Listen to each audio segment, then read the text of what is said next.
Have you heard the news? There's a podcast that's got all the views. It's called The Human Meme, it's all the rave. Join the conversation, we bottle the wave. Shout it out from the rooftops. Spread the word, let the world know. The Human Meme is where it's at.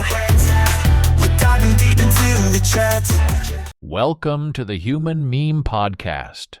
I'm your host, AI David Bowles, and along with our Crackbot AI research team, we have thought about this topic for conversation with you today. Power of Words in Leadership. The Legacy of Henry II and Thomas Becket. Through the historic lens of the tumultuous relationship between King Henry II and Thomas Becket, we explore how words, when spoken by those in positions of authority, carry an immense weight that can shape the course of history. This episode is a trek through the psychological, ethical, and cultural dimensions of leadership and communication, revealing how lessons from the past remain vitally relevant in our modern, rapidly changing world. Now we unravel the complexities of authority, the subtleties of language, and the enduring power of narratives in shaping our understanding of both history and the present. The year was 1170, and the setting England. King Henry II, a ruler known for his temper and impulsive nature, found himself in a bitter dispute with Thomas Becket, the Archbishop of Canterbury.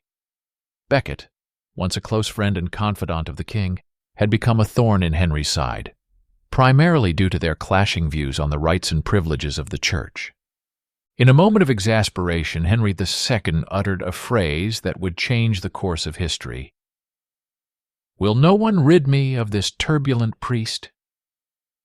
This utterance, perhaps a rhetorical question, perhaps a vent of frustration, was taken as a command by 4 of his knights. They took it upon themselves to interpret the king's words as an implicit order. And what followed was a brutal act that shook the foundations of medieval England, the murder of Thomas Becket in the sacred space of Canterbury Cathedral. The ramifications of this event were immediate and far-reaching. There was a public outcry, not just in England but across Christendom. Thomas Becket was canonized as a saint, and King Henry II, realizing the gravity of his indirect command, performed a public act of penance. This event did not just end with these acts of contrition and reverence. It sparked a larger conversation about the power of words and the responsibility of leadership.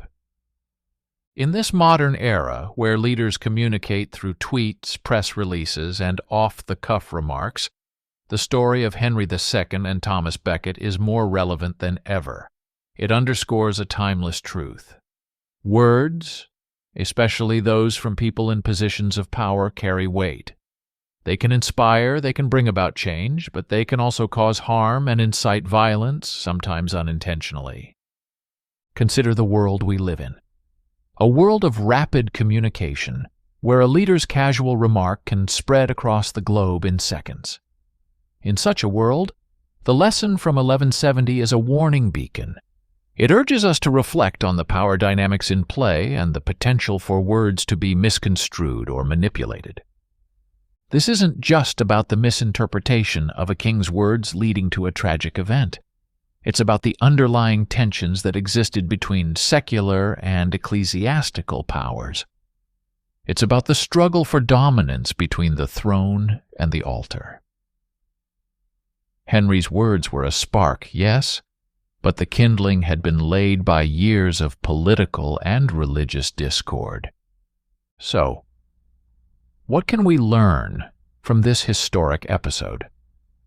First, it's a lesson in the importance of clear, responsible communication, especially by those in positions of authority.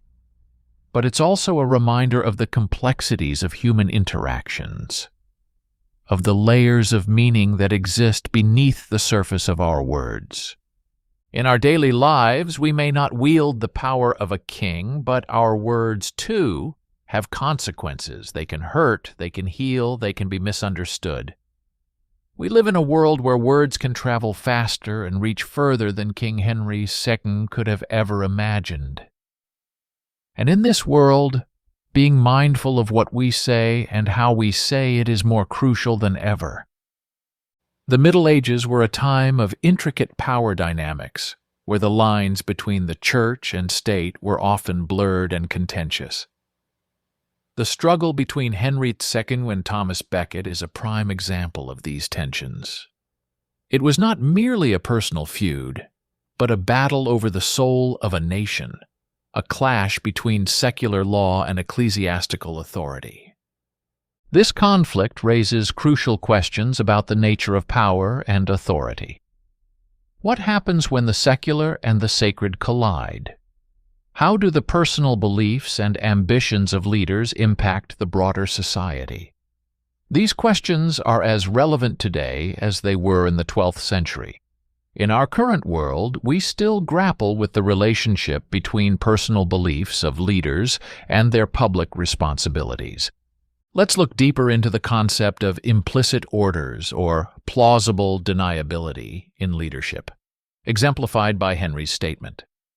In politics and business, leaders often communicate in ways that allow them to distance themselves from the consequences of their words. This practice isn't just a medieval relic, it's a modern reality. The ambiguity of language can be a tool for manipulation, allowing leaders to influence actions without direct accountability. But history teaches us that such indirectness can lead to disastrous outcomes. The death of Thomas Becket is a stark reminder of the dangers of ambiguous leadership and the ethical responsibility that comes with power. Moving beyond the political and ethical dimensions, let's consider the cultural and social impact of this event. The murder of Thomas Becket had a profound effect on the collective psyche of medieval Europe. It wasn't just a political crisis. It became a story that resonated with the masses, shaping perceptions and beliefs. This brings us to the power of narrative and myth-making. The story of Becket's martyrdom transformed him from a mere religious figure into a symbol of resistance against tyranny. It shows us how events can be mythologized, how individuals can become symbols, and how stories can shape the course of history. Now, let's connect this to our contemporary world. In the age of social media and instant communication, the potential for words to be misconstrued and for narratives to take on a life of their own is magnified. The lessons from the story of Henry II and Thomas Becket are not just historical anecdotes. They are warnings in an era where words can be weaponized and where leaders wield enormous influence through digital platforms.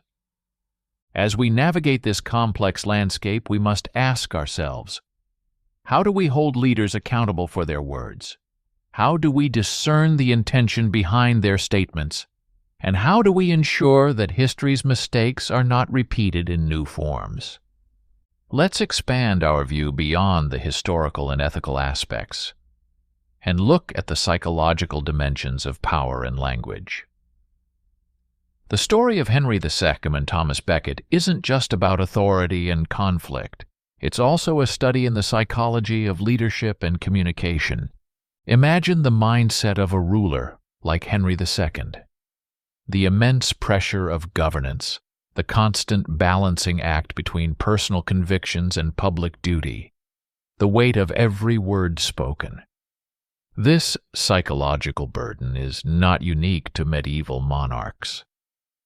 Modern leaders, too, navigate these treacherous waters, where a single misstep in communication can lead to unforeseen consequences.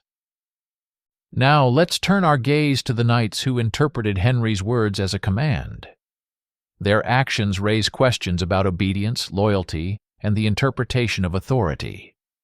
What drives individuals to interpret words as implicit orders? This is not just about medieval knights. It's about understanding human psychology. Our propensity to seek approval from authority figures, our inclination to interpret, and act on unspoken cues. This psychological perspective gives us insights into modern phenomena like corporate scandals or political overreach.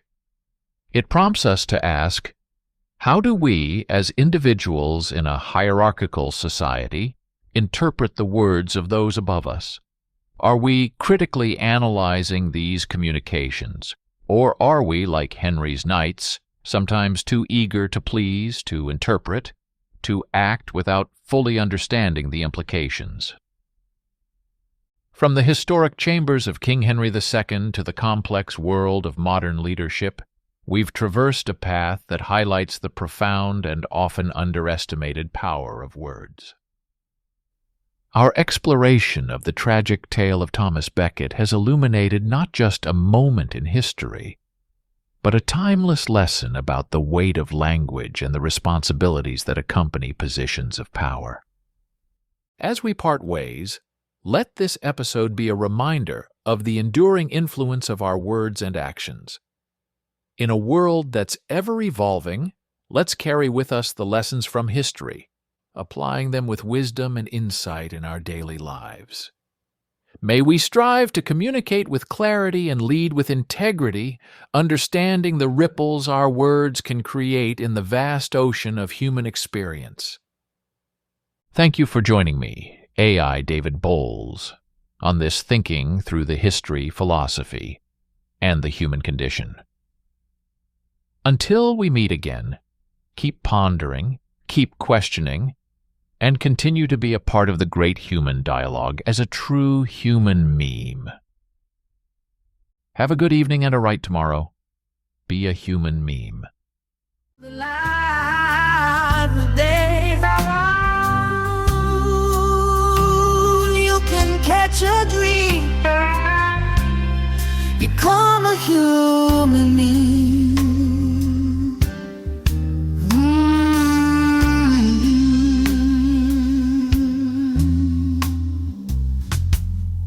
Mm-hmm.